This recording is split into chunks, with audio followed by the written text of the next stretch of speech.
Hi everyone, Comic Reviewer here. This time reviewing on Harry Potter and the Deathly Hallows Part 1.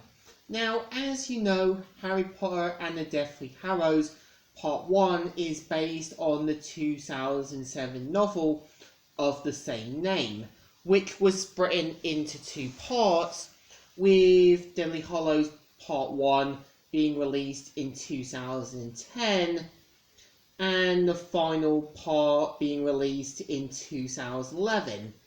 And the premise of the film is meant to follow how Voldemort and the Death Eaters are going to make their move on Harry Potter.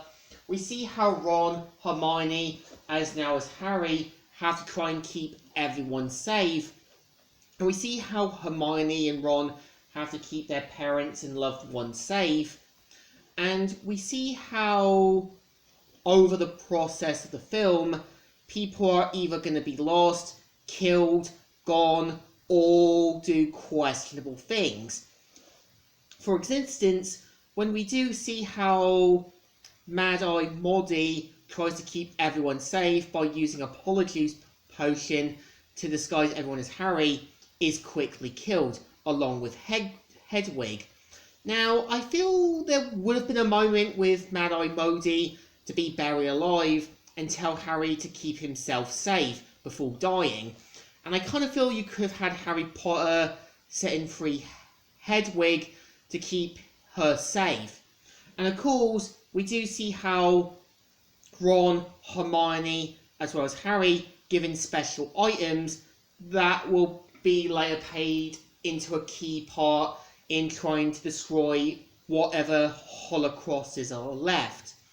And over the course of the film, we do kind of see how both three characters now realise that the old days are over, and now they are put into a difficult position, with Harry trying to make sure the Horcruxes are destroyed.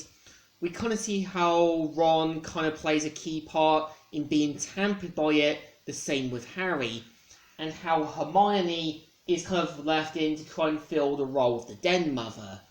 And I think over the course of the film, we do kind of see how Harry learns the key point of the Deathly Hallows and the three brothers that receive the prizes given to them by death.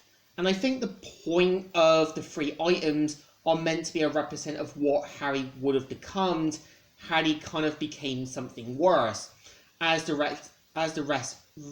Resurrection Stone is meant to bring about how Harry wants to bring back his parents. The Cloak of Invisibility is meant to be him sort of hiding himself from others, and the Elder Wand representing the power that he would have gotten had he picked the wrong side. And we do see how Voldemort's followers are gathered to the full extent, and we do kind of see how, even though Draco doesn't play a key part, is kind of left wondering if he is doing the right things. And I think over the course of the film, we do kind of see how, Dumbledore's items are meant to play a key part in helping destroy the Horcruxes. And we kind of see how over time characters are going to do questionable things, other characters do want to do the right things, and other characters are going to lose their way. And I know a lot of people cried about Dobby's death, but I think the personal thing, from my opinion, is Dobby's death felt a bit meaningless, because we only knew him from the second film, and we never really got to see him again. I think if there had been a moment where Dobby mentioned to Harry had he had a better life than what he had, maybe they could have been better friends, with him hoping to have been a better house elf, to have been taken in with Harry's parents, as I think that could have worked more. And I think what also makes the film work is, even in the deleted scenes, when you actually have Harry's aunt mentioning to Harry, not only did he lose his aunt, she also lost a sister.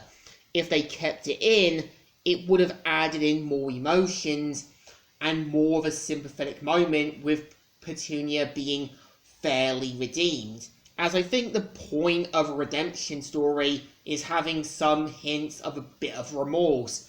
And if you do that, then it gives you time for your audience to know what's in the right and what's in the wrong. And I think what makes the film work is you can tell that Harry, Ron, and Hermione know that the old days are over and they're now put in a more difficult, dangerous position that they know they are not going to come back from.